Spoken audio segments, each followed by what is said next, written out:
Estoy con Martín Poncio, consultor de empresas en materia de recursos humanos, y me acuerdo de esa famosa frase de antaño: juventud, divino tesoro, ¿no? ¿Qué está pasando con nuestra juventud? ¿Hasta dónde los hemos ignorado? ¿Hasta dónde los hemos ayudado? ¿Hasta dónde los estamos expulsando que se vayan del país? Esa es la idea de la conversación. Gracias, Martín, un gusto tenerte acá como siempre. Muchas gracias a vos por la invitación. ¿Qué puedes decir al respecto? Mira, cuando uno habla del mercado del trabajo, sí o sí tenés que ir a lo que son los mercados de las diferentes cosas que se transaccionan en un mercado normal y habitual, todos los bienes y servicios, ¿no? Y definitivamente que cuando uno mira desde ese lugar, quienes hacen y ejecutan todas esas transacciones son las personas, los empleados. Y yo tengo que tener ahí una lógica de que va incorporándose gente a ese mercado. Normalmente esos mercados tienen un crecimiento demográfico año a año, no estaría sucediendo bien en Argentina, pero normalmente lo tienen, en donde cada vez requiero de más personal para trabajar. Lo que también va en contraposición con el avance de la tecnología, que de alguna manera va reemplazando algunos puestos básicos y de alguna manera va generando lo que ya te voy a hacer mención respecto de lo que es el desempleo duro, ¿no? Ahora, cuando uno mira toda esta información que empieza a surgir, me empiezo a dar cuenta de la dinámica que empieza a tener el mercado del trabajo. Y si hoy, vos recién lo mencionabas, los expulsamos a los jóvenes, en realidad los expulsamos a los jóvenes y uno debería de hacer un doble clic ahí, ¿no? Y en estas últimas semanas me puse un poquito a analizar y a indagar acerca de cuál es la percepción que están teniendo los jóvenes versus la realidad que acontece, porque definitivamente que las veo en direcciones opuestas, al menos lo que me decía mi escritorio, ¿no? Desde la consultora yo veía que no se iba tanta gente, que mucha de la gente que se iba volvía, que no es tan fácil tener éxito en el exterior, que no es simplemente decido me voy del país y me voy porque soy joven y lo decido, sino que hay un montón de variables más. Entonces, empezando a hurgar un poco en la información de migraciones, notas y un poco, me encuentro con que en el año 2023 muchas noticias avalan que aproximadamente 25.000 jóvenes salieron del país. Ahora, cuando yo miro ese número, uno dice realmente es un número grande y pareciera importante, pero en el fondo, cuando yo voy a analizar desde el otro lado, digo, bueno, ¿quiénes son los que se pueden haber ido? Y los que se pueden haber ido son los jóvenes, fundamentalmente, porque si ya tenés familia se te complica un poquito más. Entonces, los jóvenes que terminaron sí o sí el secundario, que están en la universidad, y voy y me encuentro dentro del desempleo, que hoy por hoy está en el 6,2, me encuentro con que un poquito más del 50% de ese desempleo se encuentra en esta franja educativa, ¿no? Que han terminado el secundario. O sea, digamos que parte del desempleo son los que de alguna manera se fueron. Si yo tomo los 31 aglomerados que toma el INDEC y saco ese 6,2%, me encuentro en el orden de las 800.000 personas desempleadas, una cosa así, ¿sí? 870.000 personas, casi 900.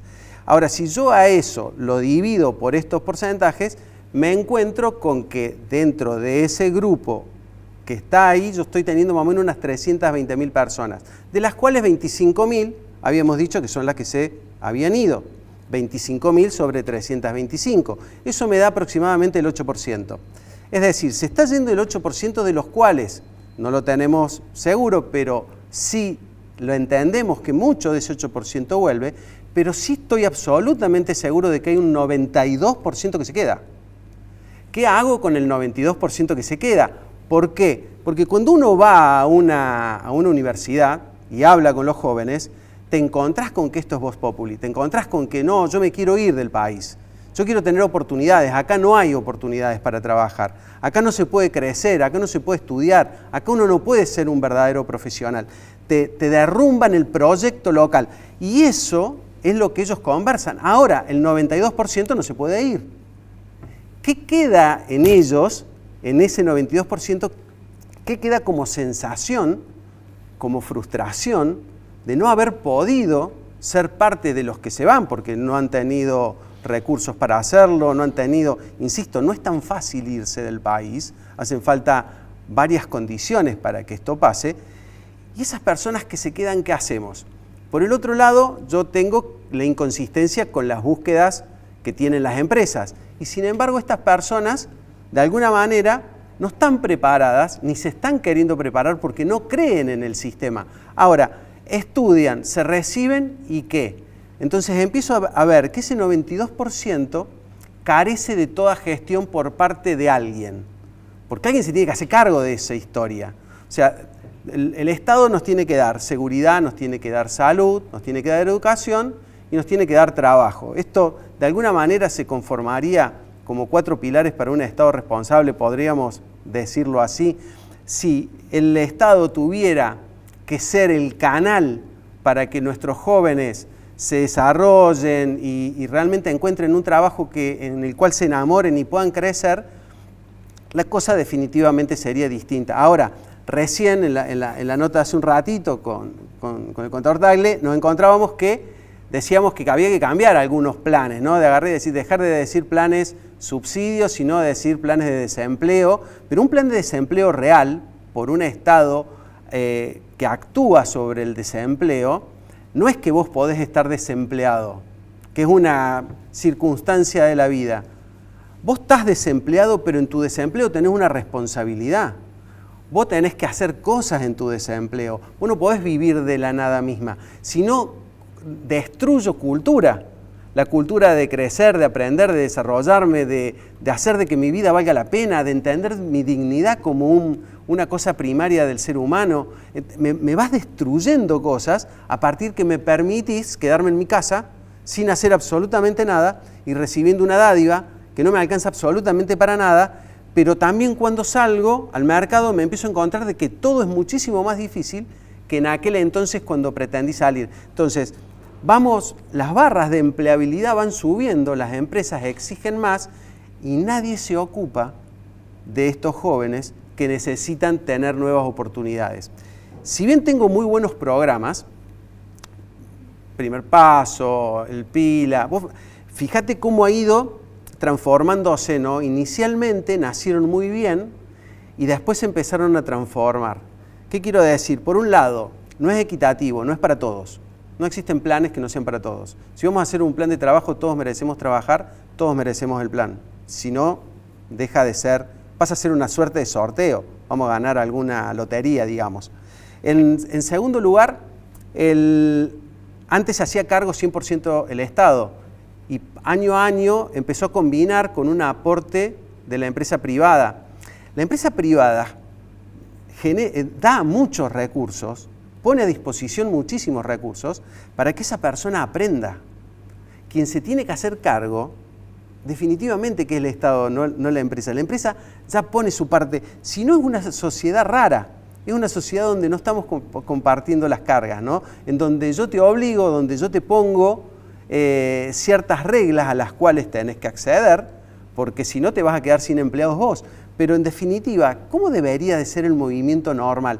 Creo que hay muchas formas de empezar a construir eso que acabamos de escuchar. Me parece definitivamente que es uno de los caminos, de generar fondos de desempleo para dejar de entender las palabras subsidios, para empezar a entender que hay una transición en la vida de la persona entre un empleo y otro empleo, porque de eso se trata la vida. Yo no puedo vivir de la nada, tengo que vivir de lo que yo produzco en toda sociedad, en absolutamente todo el mundo. Entonces, de alguna manera, el pensar que el Estado puede estar viendo esto como una oportunidad puede llegar a hacer cambiar la mente. Inclusive me olvido del 8%, el 8% que se fue, que se queden afuera, no hay ningún problema, que sean felices.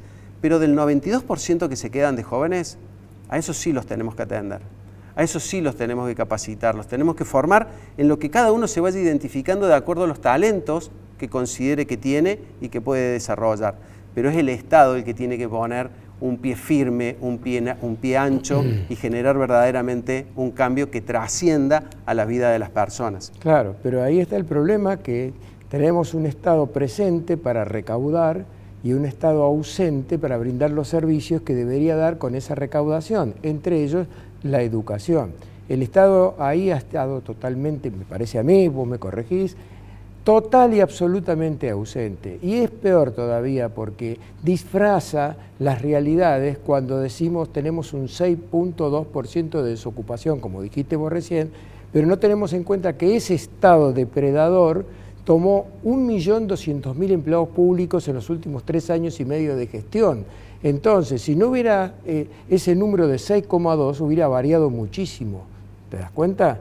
Entonces, el Estado en realidad está corroyendo todo lo que toca. Es el rey Antimidas, en realidad, que tocaba todo y lo convertía en oro. Es al revés, lo corroe cada mano donde pone el Estado.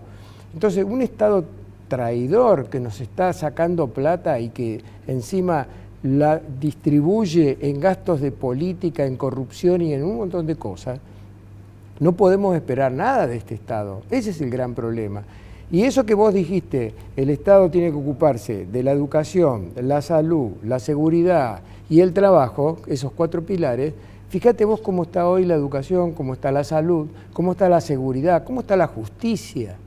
El Estado no se ha ocupado de nada. Nuestro gran problema, me parece a mí, que es el Estado. Pero te quería hacer otra pregunta, porque vos lo mencionaste en otra conversación, que es el mercado de las mujeres. Porque siempre, viste, las mujeres cobran menos que los hombres. Ahí me enseña que nos queda 1 minuto, por lo tanto te doy 1 minuto para responderlo. Siempre las mujeres son el hijo de la pavota, porque cobran a igual trabajo, salario diferente. ¿Por qué? ¿Me lo podés explicar? El mercado del trabajo, la mujer en el mercado del trabajo, queda más lindo que el mercado de las mujeres. Sí. Sí, el mercado de las mujeres suena a prostitución, ¿no? Sonó feo. Pero la verdad es que la mujer está siendo partícipe. Nosotros veníamos observando en los procesos que tenemos en la consultora que 2 de cada 3 estaban quedando mujeres asignadas a las distintas posiciones laborales.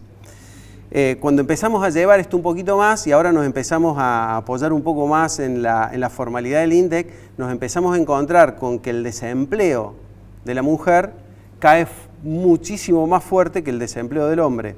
De hecho, en el transcurso del 2023, que el desempleo de la mujer estaba normalmente en un 17, 16, 18%, dependiendo el trimestre que se tratase, hoy por hoy está en el 13%. ¿Y por qué siendo más barata que el hombre cae? Bueno, sería muy lógico. Al ser más barata, me conviene contratar una mujer en tal caso que contratar un hombre. Pero de todas maneras, eso también se está corrigiendo, ¿no? Yo creo que esto es toda una cuestión de tiempo y mucho menos tiempo que más. Creo que se está corrigiendo más rápido y cada vez va tomando más aceleración esta corrección. La mujer está realmente siendo protagonista en el mercado del trabajo y está haciendo muy bien las cosas.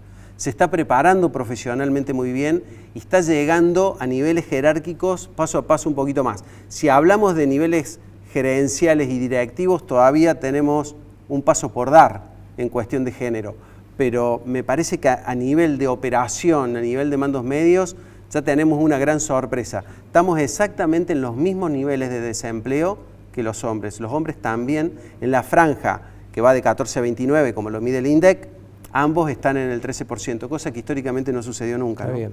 Ahí me dicen que nos cortan la luz. Okay. Si no paramos. Así que en el próximo encuentro vamos a desarrollarlo bien este tema. Acordate del desempleo para el próximo encuentro, porque no es el 6,2, eso es lo que se publica. Me parece que hay algo para contar. Sí, lógico, por eso. Bueno, hay algo para contar. Gracias, Martín. Hasta el próximo encuentro. Muchísimas gracias a vos.